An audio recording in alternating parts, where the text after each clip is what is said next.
Hello दोस्तों, कैसे हैं आप सब। तो आज हम बात करने वाले हैं इस वीडियो के अंदर इंग्लिश में हिंदी फैमिली रिलेशनशिप के बारे में।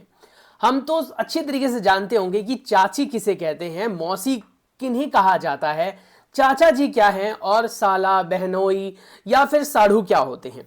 शायद हो सकता है कि इन रिलेशनशिप में भी आपको अभी प्रॉब्लम आती हो। अगर आप मैरिड हैं तो शायद इन रिलेशनशिप से वाकिफ होंगे। अनमैरिड हैं तो आप इसके लिए अपने बड़े बुजुर्ग से मदद ले सकते हैं, वो आपको फैमिली रिलेशनशिप समझा देंगे। वैसे इस वीडियो के अंदर मैं फैमिली रिलेशनशिप को भी थोड़ा समझाऊंगा, साथ ही हम इंग्लिश में उन सभी रिलेशनशिप को जानेंगे। एंड यस, आज इस वीडियो में सिर्फ इतना ही नहीं है, बहुत कुछ नया एक्सप्लोर करने वाले हैं। इंग्लिश में टाइम को कैसे रीड किया जाता है वो भी मैं बताऊंगा। क्या क्या हम गलतियां करते हैं उनके बारे में भी हम आज बात करेंगे। इस वीडियो को लास्ट तक देखना, बाकी मर्जी आपकी है, आप चाहो तो स्किप करो, अभी मुझे छोड़कर जा सकते हो। बाकी देखने से आपको फायदा जरूर मिलेगा। चलिए शुरू करते हैं आज की इस वीडियो को जो ऑलरेडी स्टार्ट हो चुकी है। चैनल अगर पसंद आया आपको तो सब्सक्राइब करके ही जाना, ठीक है। चलो, तो सबसे पहले हम बात करेंगे बेसिक वर्ड इन इंग्लिश में। जैसा कि आपको हाईलाइट हो रहा है लेफ्ट साइड में, बेसिक वर्ड इन इंग्लिश, यानी कि इंग्लिश के अंदर हम बेसिक वर्ड्स के बारे में जानने वाले हैं। पहले हम रिलेटिव्स के बारे में जानेंगे, रिश्तेदार, यानी जिनसे शायद हमारा खून का रिलेशन हो या फिर खून का रिलेशन ना हो, तो उन्हें हम क्या और किस नाम से जानते हैं। अगर आप पिताजी कहते हैं, बाप कहते हैं, बापू कहते हैं, या फिर कई कह सकते हो गांव में, शहर में इस्तेमाल होने वाले शब्द अलग अलग होते हैं। जैसे कई जगहों पर बापू कहा जाता है, तो वो अलग अलग हो सकते हैं, लेकिन इंग्लिश में सिर्फ और सिर्फ हम उन्हें फादर ही कहते हैं। उसके बाद अगर हमारे पिताजी के भाई हैं कोई, तो उन्हें हम चाचा कहेंगे। अब वो चाचा चाहे पिताजी से छोटे हो या फिर चाचा जो हैं पिताजी से बड़े हो। अब कहोगे अगर हमारे चाचा पिताजी से बड़े हुए तो वो चाचा कैसे हुए, वो तो हमारे ताऊ हो गए। हाँ, रिलेशनशिप में कई जगहों पर बड़े चाचा और छोटे चाचा के नाम से भी बोलते हैं, जैसे हम लोग बोलते हैं, हमारे लैंग्वेज में बोला जाता है छोटे चाचा बड़े चाचा। हमारे वहां पर ताऊ नहीं होते हैं, आप लोग ताऊ बोलते होंगे, तो उन्हें भी हम इंग्लिश में अंकल ही बोलेंगे। इवन इतना ही नहीं, अगर मौसा जी हैं तो भी उन्हें हम क्या बोलेंगे, अंकल ही बोलेंगे। माँ है, माता है, मम्मी है, इन सबको मदर बोलते हैं इंग्लिश में। चाची है यानी कि चाचा की वाइफ, तो उन्हें हम आंटी बोलते हैं या आंट बोलते हैं। भाई है तो हम ब्रदर बोलेंगे। उसके बाद बहन है तो सिस्टर। हस्बैंड है यानी कि पति। पति क्या होता है इसके बारे में आपको पता होगा ना, जब शादी होती है तो जो फीमेल होते हैं उसे हम पत्नी बोलते हैं और जो मेल होता है उसे हम पति बोलते हैं। तो पति को इंग्लिश में हम बोलते हैं हस्बैंड। क्या बोलते हैं, हस्बैंड। पत्नी, पत्नी को हम कहते हैं वाइफ। पत्नी को क्या कहते हैं, वाइफ। उसके बाद अगर बेटा है तो उसे हम कहेंगे सन। स्पेलिंग याद रखना, SON, क्योंकि सन तो SUN भी होता है और SUN वाला सन सूरज होता है। यहां पर SON है, सन मतलब बेटा। उसके बाद अगर बेटी है तो उसे हम डॉटर कहते हैं। डॉटर की स्पेलिंग याद कर लेना साथ साथ, DAUGHTER, डॉटर। नेक्स्ट हमारे पास है भतीजा। भतीजा को हम नेफ्यू कहते हैं। भतीजा क्या कहते हैं, नेफ्यू।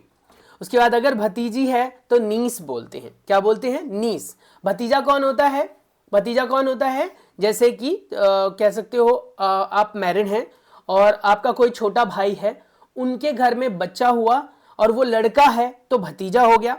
अगर वो लड़की है तो भतीजी हो गई।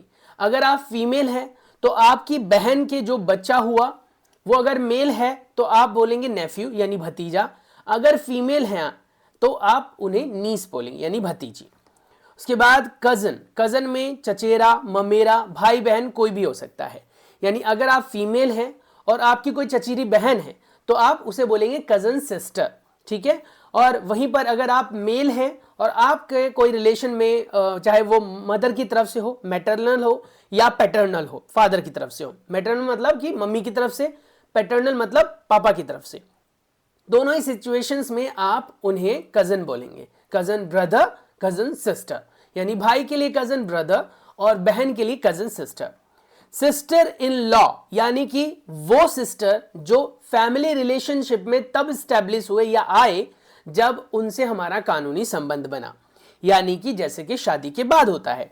तो तो शादी के बाद ही ननद वर्ड यूज में आता है। साली, जेठानी, देवरानी, ये सब कब आता है? शादी के बाद, है ना। तो sister in law.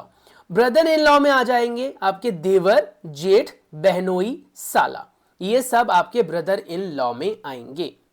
Step father सौतेला बाप और स्टेप मदर सौतेली मां। सौतेला बाप क्या होता है? जिसमें अगर किसी के पापा की निधन हो जाती है और उनकी मम्मी की दूसरी शादी हो जाती है तो वो सौतेला बाप बन जाता है। ऐसे ही फीमेल के केस में भी अगर मदर का देहांत हो जाता है और फादर जो है दूसरी शादी कर लेते हैं तो वो बन जाती हैं स्टेप मदर। जो नई फीमेल आती है मतलब घर में जो माँ आती हैं वो बन जाती हैं स्टेप मदर। उसके बाद पहला सबक में अब हम बात करेंगे टाइम टेबल को रीड करने के बारे में। टाइम टेलिंग इन इंग्लिश, यानी इंग्लिश में आप किसी को समय कैसे बताओगे। इंग्लिश में समय बताना अगर आप बोलेंगे तो क्या बोलेंगे? 4:35, 5:13, 8:15 ऐसे करके बोलोगे, पर एक्चुअली बोलने का तरीका क्या है?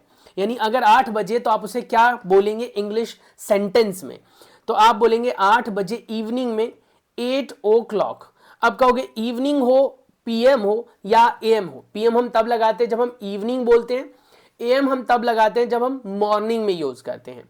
तो इवनिंग में हो चाहे मॉर्निंग में हो, 8 बजे हैं तो 8 बजे हैं, तो आप बोलेंगे क्या? 8 o'clock। ठीक है, 8 o'clock, मेरे पीछे पीछे रिपीट करो, 8 o'clock। फिर 8:15 PM अगर हो, 8:15 PM, 8:15, तो उसे आप क्या बोलेंगे? देखो 15 मिनट जो होता है वो पूरे 1 घंटे का चौथा हिस्सा होता है। 15 मिनट पूरे 1 घंटे का चौथा हिस्सा होता है, फोर्थ पार्ट होता है। फोर्थ पार्ट को हम इंग्लिश में क्वार्टर बोलते हैं। क्या बोलते हैं? क्वार्टर। तो इसीलिए इसे बोलेंगे 8:15। 8:15। पास्ट मतलब हो गया बीत गया, 8 मतलब 8, क्वार्टर मतलब 1/4, यानी 15 मिनट बीत गया 8 बजे का, तो 8:15। नेक्स्ट 8:20 की अगर हम बात करें, 8:20 की, तो बोलेंगे 20:08। 20:08। अगर आधा बीत गया, 8:30 बज गए, तो 8:30। ठीक है, 8:30। अब अगर 8:30 से 31 हो गया तो क्या करेंगे? तब आपको फिर 8 बजे के हिसाब से नहीं बात करनी है, तब आपको 9 बजे के हिसाब से बात करनी है। ध्यान से सुनना जो मैं बोल रहा हूं। अगर आपका 8:30 हो गया तब तो आपने क्या बोला? तब आपने क्या बोला? 8:30, यानी 8:30 हो गए, 8:30। लेकिन अगर 30 से 31 हो गया, 32 हो गया, 35 हो गया, 40 हो गया, 50 हो गया, तो फिर कैसे बोलेंगे? जैसे कि अगर मान लो 8:40 हुआ तो आप क्या बोलेंगे? 20:09। क्या बोलेंगे? 20:09। 20:09 का क्या मतलब है? 20:09 का क्या मतलब है? इसका मतलब 20 मिनट रह रहे हैं 9 बजने में। क्या बोलेंगे आप? 20 मिनट रह रहे हैं 9 बजने में, 20:09। उसके बाद अगर 15 मिनट रहे, 8:45 हो गए, 15 मिनट रह रहे हैं 9 बजने में, 8:45। 8:45 यानी 9 बजने में अभी 15 मिनट बाकी है, 8:45। ठीक है, उसके बाद अगर 8:50 हो गए तो 10:09।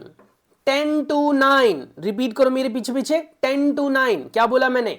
8:30 तक तो 8 के हिसाब से बोला जाएगा, और 8:31 हुआ तो फिर वो 9 बजे के हिसाब से बोला जाएगा। ठीक है, अब जैसे 9 बज गए तो आप क्या बोल देंगे?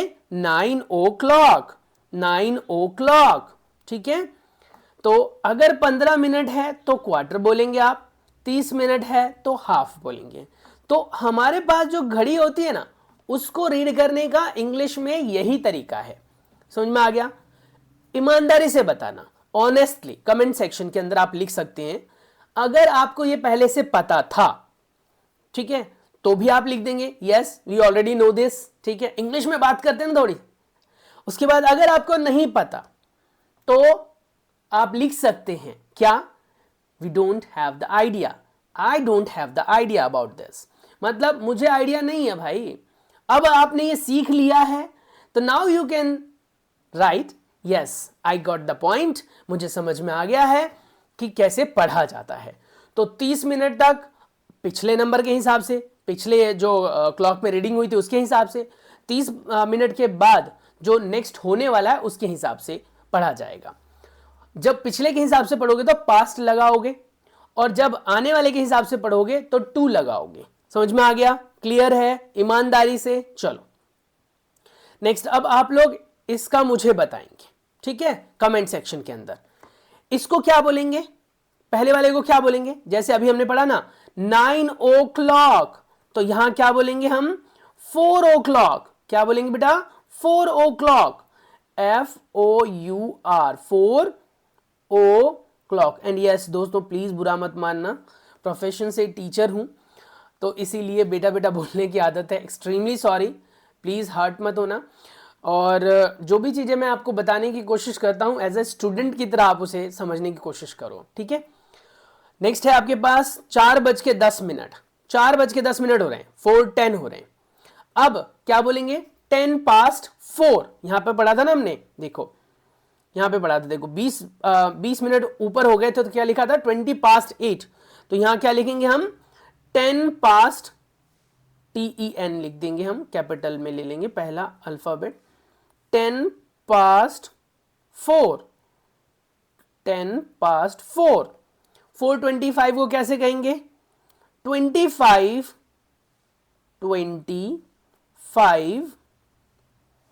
past 4, past 4।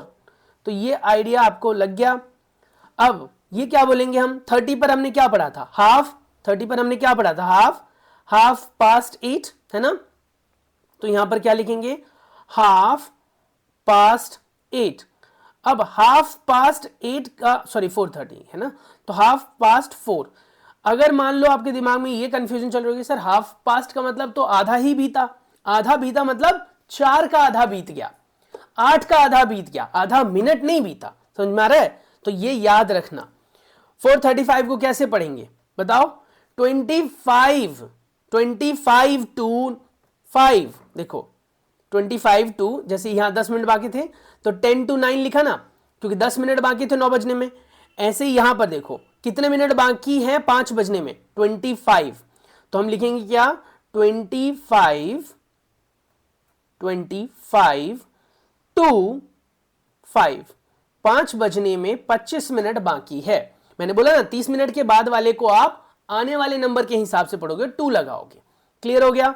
ऐसे ही बाकी के आप लोग मुझे आंसर्स कमेंट सेक्शन में दे सकते हो, मर्जी आपकी है। और अगर आपको प्रॉब्लम आ रही है तो फिर से आप वीडियो को रिवाइंड कर लेना, एक बार देख लेना। कुछ ऐसा लगे जो आपको समझ में नहीं आया तो आप मुझे सेपरेटली कमेंट कर सकते हैं, या फिर चैनल के साथ बने रहोगे तो आने वाले दिनों में वो ऑटोमेटिकली क्लियर हो जाएगा। और अगर आपको लगता है कि this is going to be helpful for you and as well as your relatives, या फिर आपके बच्चों के लिए मददगार सिद्ध हो सकता है, तो आप हमारे चैनल को सब्सक्राइब कर सकते हैं, शेयर कर सकते हैं। बाकी मिलता हूं नेक्स्ट वीडियो में, तब तक के लिए अपना बहुत सारा ख्याल रखें। Stay tune, take care, bye bye. हंसते रहें, खेलते रहें, मुस्कुराते रहें। लर्न डेली, ये कॉन्सेप्ट हमेशा दिमाग में रखना कि कुछ ना कुछ डेली सीखना है, किसी भी लैंग्वेज में, किसी भी सब्जेक्ट में, या फिर अपनी लाइफ में कुछ ना कुछ डेली सीखना है। चलिए मिलते हैं नेक्स्ट वीडियो में।